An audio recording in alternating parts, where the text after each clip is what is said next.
छत के नीचे रहने वाली जीवात्माओं को आप संसार मान लो, बोलो मत कि हमारा संसार इतना। अब इस छत के नीचे हम जितने रह रहे हैं उनकी विचारधारा एक है कि नहीं, मत एक है कि नहीं, बाकी तो कोई कुछ भी बोले कोई असर हमको नहीं होना चाहिए। हमारे माता पिता हमसे खुश और संतुष्ट हैं, हमारी संतानों के प्रति हम ईमानदार हैं और कर्तव्यों का निर्वहन कर रहे हैं, बच्चे हमसे खुश हैं, बस। नहीं तो आप आजमा के देख लो, आप दुनिया को संतुष्ट नहीं कर सकते।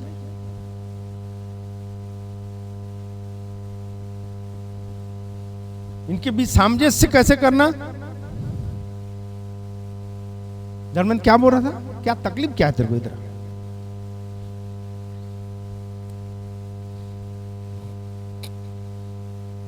तेरी जरूरत क्या है ये बता। नहीं दे।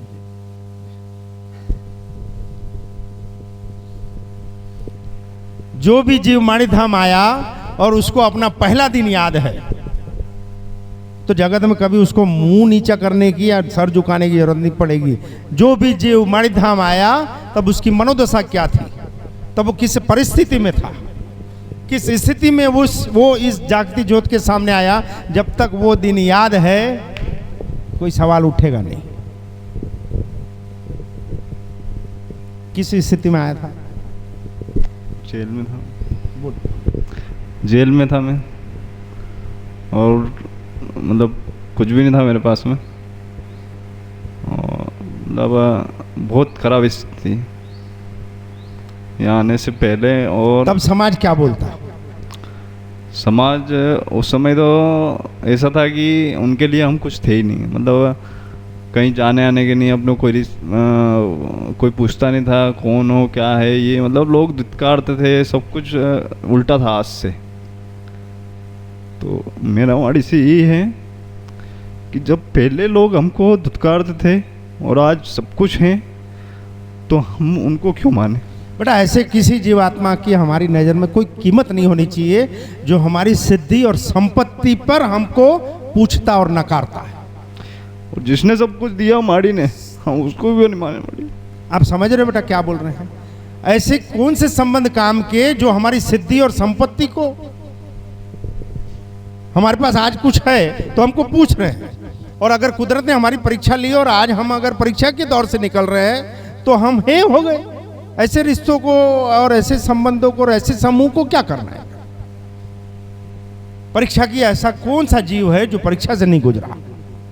ऐसा कौन सा परिवार है जिसने कभी ऐसी उतार चढ़ाव नहीं देखी? ऐसे कौन से संबंध हैं जिसमें खटास नहीं आई हो कभी? लेकिन आज अगर किसी के जीवन में आ गई तो क्या हम उसको नकार दें? किसी को दुख पड़ा तो क्या हम दुत्कार दें? ऐसे किसी संबंध को मान नहीं देना चाहिए जो आपके संपत्ति और आपकी सिद्धियों को नमन करता हो, जो हमको चाहता हो।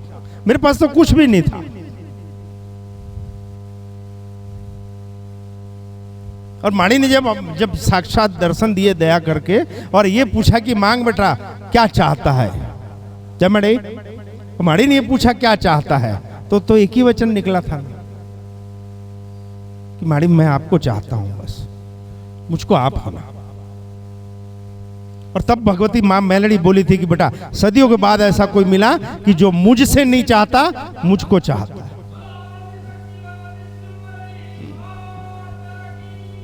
हाँ, हम देव से चाहते हैं, हम देव को नहीं चाहते।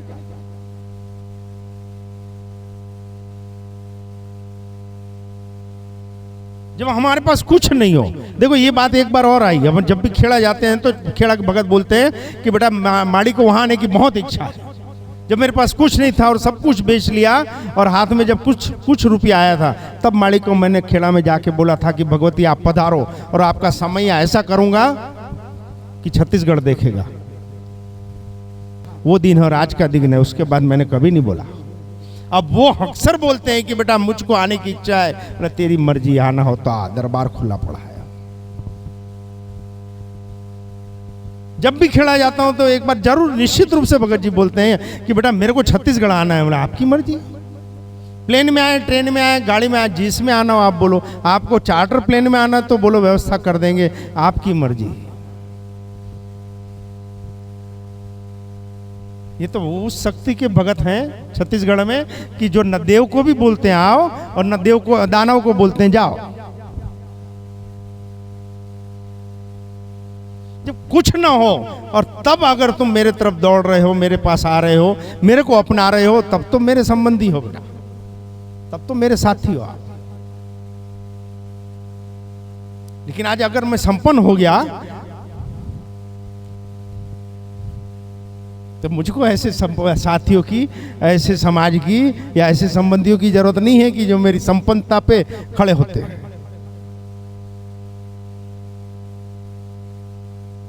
मालिकिया कब पूछा जाता है आपकी प्रॉपर्टी कितनी है, आपका बैंक बैलेंस कितना है, हाँ जी, आपका औहदा क्या है। अब कलेक्टर भी आया है तो ऐसे ही बैठा है यहाँ पे, एसपी आए हैं तो ऐसे ही बैठे हैं, मंत्री आए हैं तो ऐसे ही, सांसद आए हैं तो ऐसे ही, विधायक आए तो वो ऐसे ही बैठे हैं। कारण क्योंकि हमको कुछ होना नहीं आपसे और आपको कुछ चाहिए उनसे अगर, तो फिर बैठना तो वैसे ही।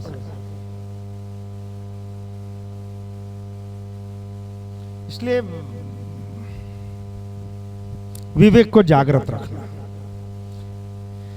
किसी को दुत्कारो मत। ढूंढना क्यों आ रहा था? बढ़िया 10-12 गाड़ियों का मालिक है, नहीं है? एक कहानी और बता दे क्या? तू खुश नहीं है? तू रो क्यों रहा था?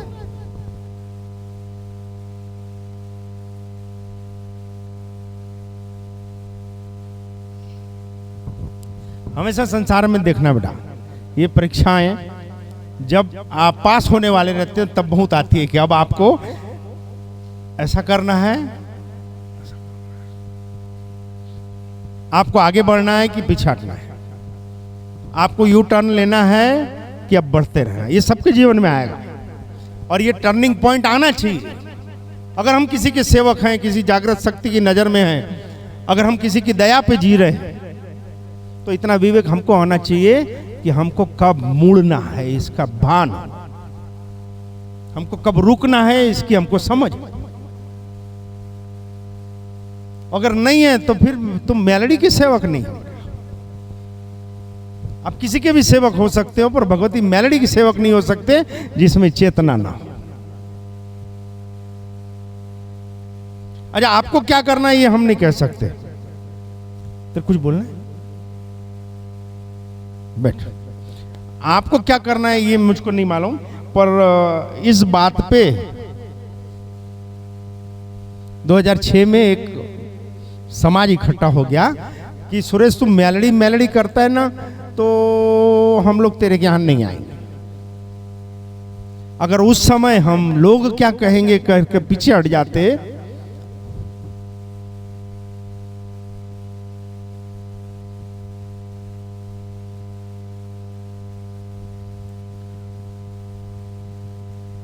अपने अपने दुख के दिन याद करना है। माणिक्या पहली बार आए थे वो दिन याद करना कि अगर वो सोच के हम पीछे हट जाते कि लोग क्या कहेंगे, हम भक्ति छोड़ दें, कि रिश्तेदार नाराज हो रहे हैं और तथाकथित सभ्य समाज नाराज हो रहा है देव कार्य करने से, और अगर पीछे हट जाते तो अपने दिन याद करना। हम जगत में आए उनकी दयाओं से अलग अलग जीवों तक पहुंचाने के लिए। अगर हम अपना कार्य छोड़ के जगत क्या कहेगा ये सोच के बैठ जाते तो क्या आज हम जिस मस्ती में जी रहे हैं जी सकते थे?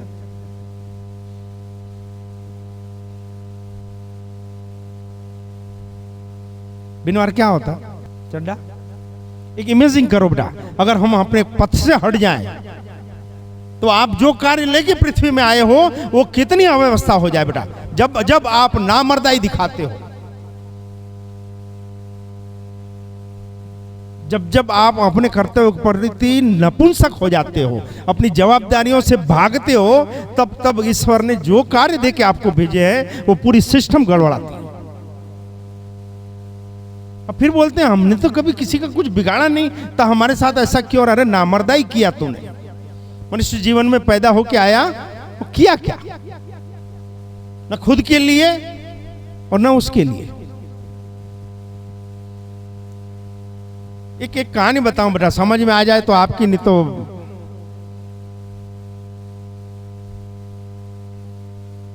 अभी धर्मेंद्र को पूछा कि बेटा 10-12 गाड़ियों का मालिक हो गया?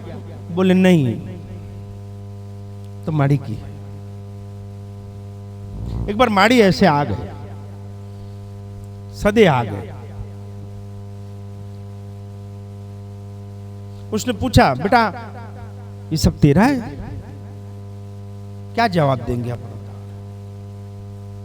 हैंड एंड माउथ निकले थे जिस परिवार से, जिस समाज से, कि हम इसकी जोत लेके निकल रहे हैं, इसके नाम से जिएंगे। और अगर 1 एकड़ का होता है और माड़ी आके पूछे बेटा ये तेरा है? उन्हें नहीं माड़ी, ये सब आपका है। ये सब सेवक तेरे हैं? मैंने कहा नहीं माड़ी, ये आपके हैं। ये गाड़ी घोड़े बेटे सब तेरे हैं? मैंने नहीं माड़ी, ये भी सब आपका है। माड़ी खेत गए, पूछा सुरेश ये सब खेती बाड़ी सब तेरी है? नहीं माड़ी, आपकी है। ये अनाज से भरे गोदाम ये सब तेरे हैं? बेटे नहीं माड़ी, आपके। बेटा वो बड़ी बड़ी तिजोरियां देख के माड़ी बोले बेटा ये सोना चांदी हीरे जवाहरात सब तेरे हैं? नहीं माड़ी, ये आपके। फिर माड़ी ऐसा खड़े होके अपनी छवि की तरफ हाथ करके बोले कि बेटा ये छवि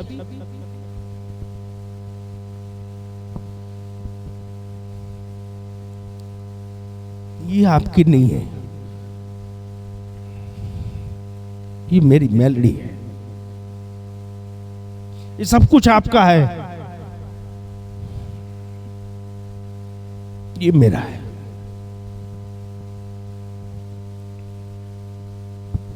ईश्वर देता है बेटा हमको, हमारी औकात से ज्यादा देता है हर किसी को। अगर आप ईमानदारी से देखोगे तो आपकी जो बुद्धि है, आपका जो विवेक है, आपने जो खूबियों से, ताकत से काम किया, उससे ज्यादा प्रकृति ने आपको दिया और दिया ही। आपका हम ना स्वीकारे ये बात अलग है। बाकी आपका ईश्वर आपको आपकी औकात से ज्यादा दिया। लेकिन हम कभी ईश्वर को अपनी छाती से लगा के बोलते हैं कि ईश्वर मेरा है, बाकी सब ईश्वर का है। सुख है तो मेरा है, पति मेरा है, पत्नी मेरी है, बेटा मेरा है, संपत्ति मेरी है, मिलकत मेरी है, गाड़ी घोड़े मेरे हैं, तो फिर मेरा ईश्वर कहां है? ये सब तेरा है। अगर मेरा होता तो मैं लेके जाता इस दुनिया से साथ। ये चीज बहुत दिन से घूम रही है दिमाग में कि हम एक कण नहीं ले जा सकते। तो हम किसके लिए समय व्यर्थ कर रहे हैं? हम किसको मनाने की कोशिश कर रहे हैं? हम किसको रिझाने की कोशिश कर रहे हैं? जो हमारे साथ जाने वाला है, जो हमारे साथ सदा था, है और रहेगा, क्या हमने हमारे जीवन में उसके लिए कुछ किया? क्या हमने उसके लिए कभी तड़प पैदा की? उसको मिलने की इच्छा हुई, उसको रिझाने की इच्छा हुई, उसको खिलाने की इच्छा हुई, उसको सजाने की इच्छा हुई? नहीं, कभी नहीं। और जो मेरा नहीं है, जो यहां आने के बाद मिला और यहां जाने से पहले छूट जाएगा, मैंने उसके लिए पूरा जीवन व्यर्थ कर दिया। तो मेरे पास मात्र 10 से 15 साल बचते हैं। किसी भी जीव के लिए मात्र 10 से 15 साल। उसकी जो भी आयुष हो, आधी आयुष उसकी सोने में जाती है, बाकी खाने पीने और दुनियादारी की चकलस में जाती है। और एक जीवन के हाथ में सिर्फ 10 से 15 साल, उसमें क्या करता है? छोड़ दो, कुछ नहीं मिलने वाला है इसमें। पर जो जीवन मिले ना उसको मर्दाई के साथ जियो यार। जो जवाबदारी मिले, जो चैलेंज मिले, उसको ताल ठोको, आजा साले सामने।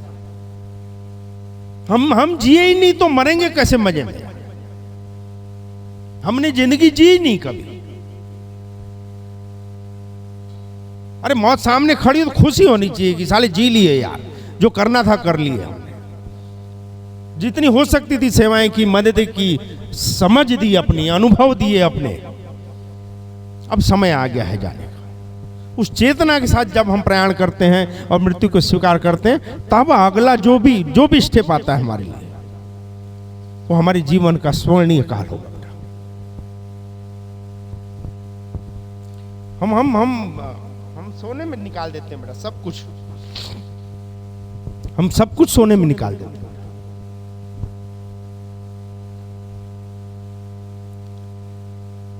ये सब चिंतन की है, ये आप्त ज्ञान है बेटा, कहीं से उठाया हुआ नहीं है,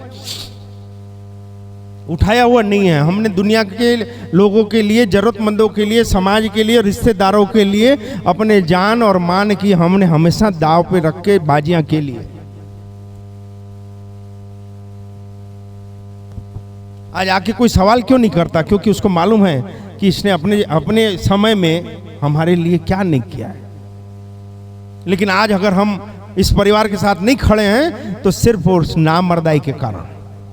मानते जरूर हैं कि साला बहुत जबरदस्त ताकत है यार, शक्ति की, भक्ति की, शक्ति की अपनी आप ताकत है। छत्तीसगढ़ की मेलोडी मतलब अपने आप में अनेरी है यार,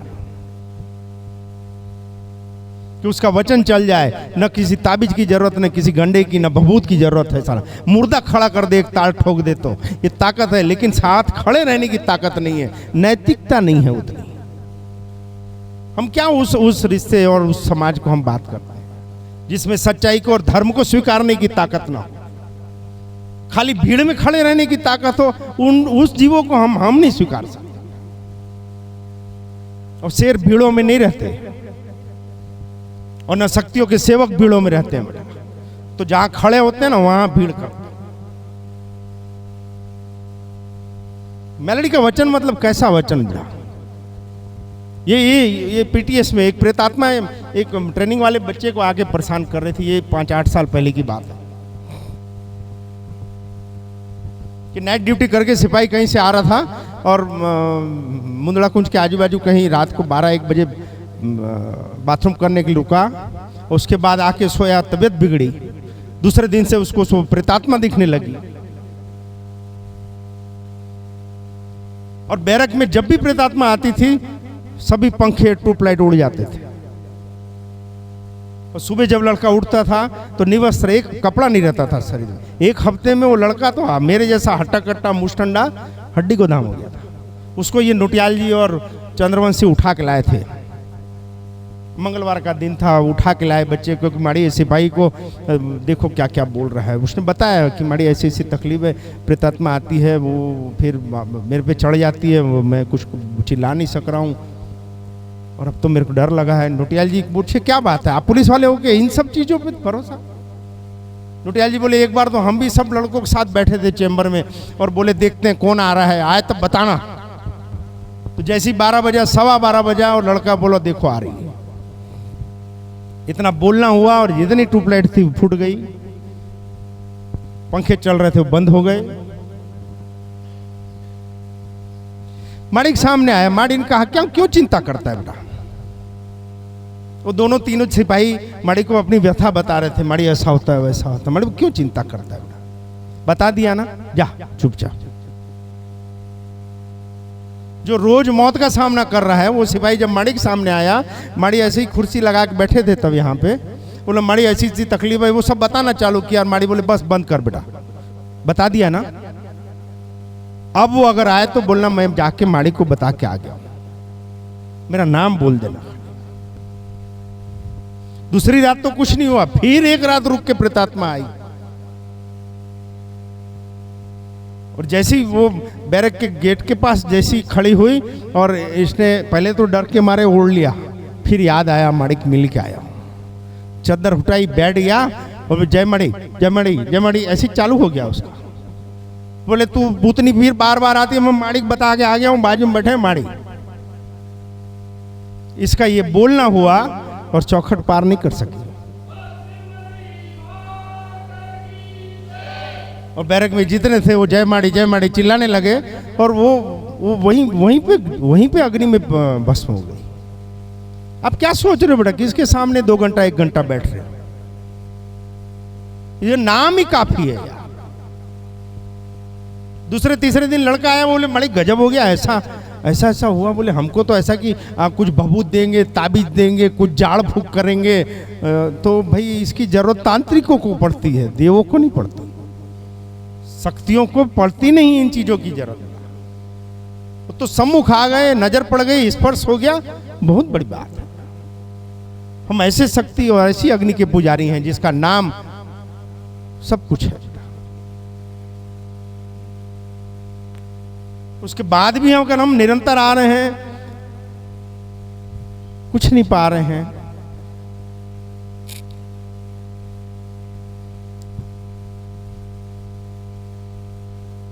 तो पावर हाउस में गड़बड़ी नहीं है, हमारी घर की वायरिंग में कहीं गड़बड़ी है, कहीं हमारे सोच में, कहीं हमारे भावों में, कहीं हमारे समर्पण में, कहीं हमारे पुकार में कुछ कमी है। आप सबको सद्बुद्धि मिले और सत्य की शक्ति मिले, ऐसी कामना। जय मणि।